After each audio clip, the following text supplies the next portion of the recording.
kind of community I grew up in was kind of weirdly toxic. Just recording in my bedroom or just singing covers on TikTok.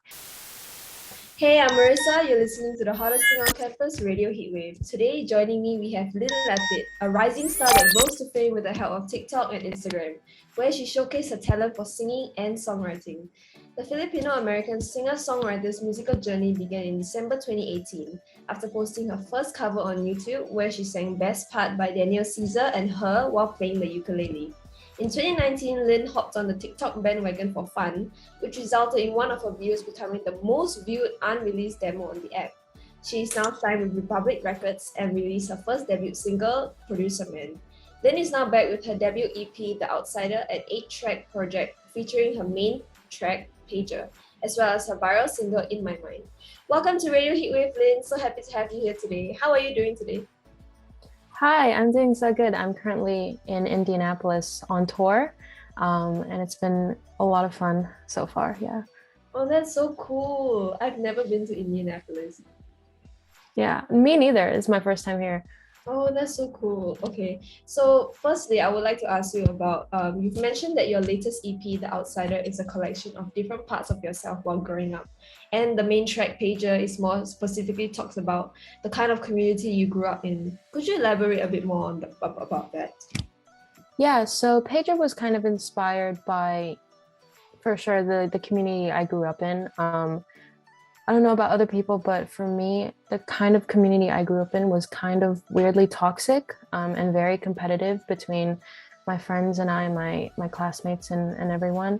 And so it was a very STEM-based community where, successful careers in the eyes of a lot of people in my community were like being a lawyer, a doctor, something that has to do with like medicine or math or anything like that. And so you could kind of imagine the reaction I got when I told everybody that I was going to go into music full time.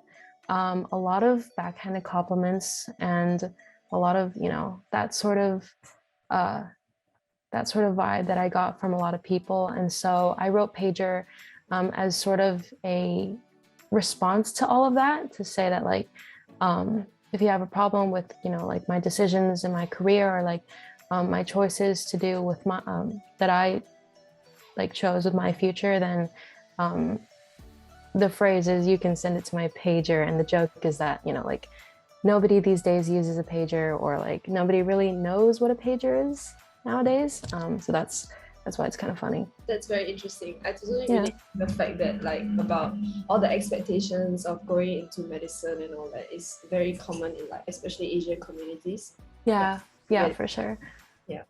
So was there anything interesting that happened during the filming of Pager and like the music video, or like maybe the producing, anything that you like to share? I think during the music video, it was really cool because it was like my first time shooting in like an outdoor setting. I've never done that before. So, and they had me run a little bit in the music video, which is kind of funny because I haven't run like in like 6 years. So if you like take a look back at the music video, you could see my terrible form in running. But so that's kind of funny there. And with the production of Pager, during the production elements, we were kind of going off this one voice memo that I made back in like December of last year. And it was like at 3 a.m. It was like me just like hitting my ukulele and just singing this hum sample thing. I'm not really sure how to describe it, but I have the voice memo that I originally took, but the hum that I recorded like months and months ago turned out in the final product, like it was like sampled into the final production of Pager. So I thought that was really cool. Yeah, I think that was really cool. I really enjoyed your music video. It looks super cute. Thank you. Thank you. Could you share with us some challenges that you face while writing or producing Pager?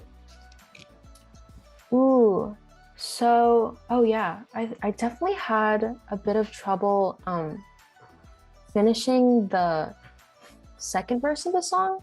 I remember I was in like a writing session with my producer who was helping me write Pager, and we were just like sitting there for quite a bit trying to like piece together the the lyrics of the second verse. And I knew that I wanted to dig deep into, the kind of community that I grew up in, and, like my specific response to, those people who had a lot to say about me and, my decision to go into music. And so I wanted to do that in a way that was like specific to my experience, but also could be applicable to other people's experience with that kind of thing. So it was really difficult to sort of find the words to, illustrate that. And that took quite a bit of time. I remember spending a couple days in the studio trying to figure that out, like both in and out of recording. And so that was quite a challenge. I think like your hard work paid off because it's a really good song. I related to it too. And I'm pretty sure millions of people over the world relate to it as well.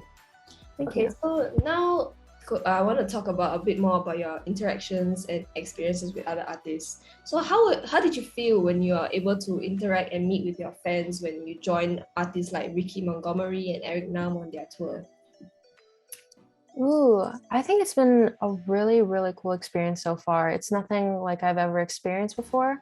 For the longest time, I was, just recording in my bedroom or just singing covers on TikTok and not really getting to interact with anybody for a while because, the pandemic. And then once I started going on these tours, it was very, very much like a change of scenery, getting to see all these people in person who say that they listen to my music and who say that they're fans of me.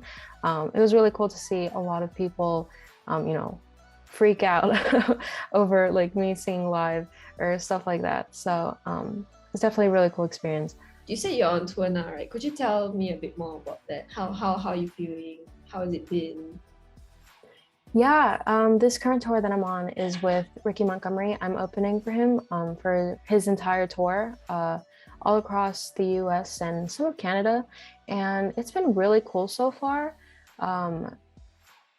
I think it's really cool that like I'm just the opener, but like a lot of people after the show, like after my set, come up to me and say that they've been fans of me ever since I posted Producer Man, or even like back when I was just singing covers in my bedroom, which is really surreal to me because I didn't think that like people who listen to, an artist who I think makes completely different music from me also listens to my music.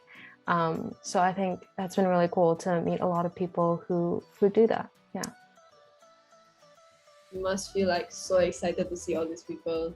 You must, yeah, like you say, it must feel surreal. I can't imagine how that would feel for you.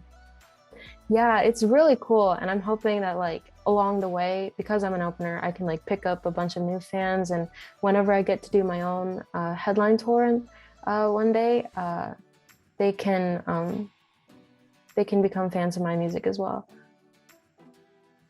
I saw that you're a part of a band, Ear Candy. How has that helped you in your journey of becoming a singer and a songwriter? Yeah, so being a part of Ear Candy is really cool. I think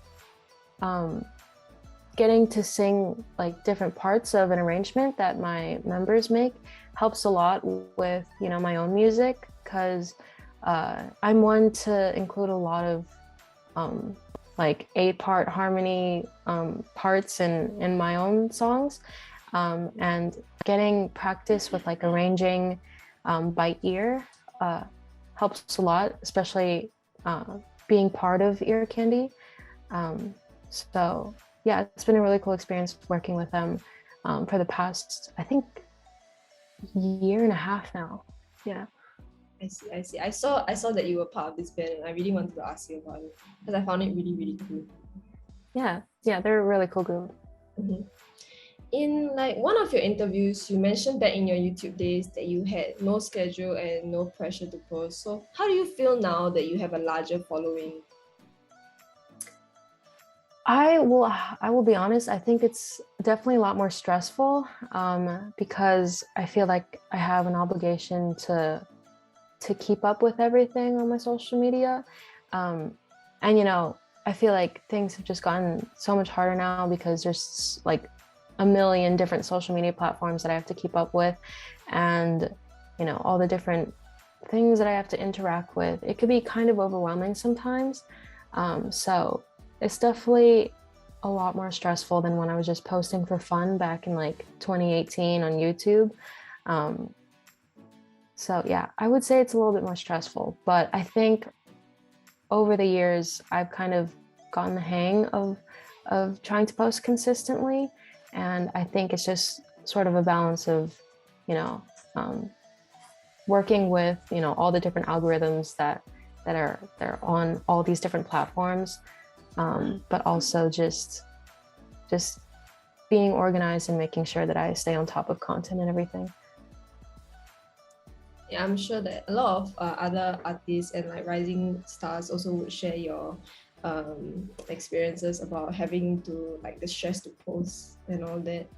Yeah. Mm-hmm. For sure, yeah. Yeah, definitely. You mentioned before that how music is important to you as it reflects and expresses who you are as a person, right? So Yeah. how do you stay true to this belief when you write and you produce music? Yeah, I try to stay true to all of my experience that I read about. I'm the kind of artist that I have to be able to relate to my own music, like, and so that's why I write from experience. Whenever whenever I feel anything, or I'm feeling sad, or any emotion like that, I try to write it down in my notes and just write a bunch of like words, like phrases, word jumbles that kind of relate to that feeling, and that's how I sort of like stay on top of writing from experience, is just writing in the moment of when things happen. I see, I see. Okay, since we don't have much time left, I would like to ask you one last question. Many people are very excited to know about what's in store for you up next. So, are you working on anything right now that you don't mind sharing with me? Yeah, honestly, um, that's a good question. I think after I released this first project of mine, the Outsider EP, I've really gotten to take a little bit of a break from writing for a little bit, or like being in the studio. So I haven't been too busy as of late currently, but I think after I finish this tour, I'm gonna definitely get back in the studio and get back to writing, and making more demos, which I'm really excited about. Me and your fans will stay tuned for that. I'm really excited to see what happens. Thank you.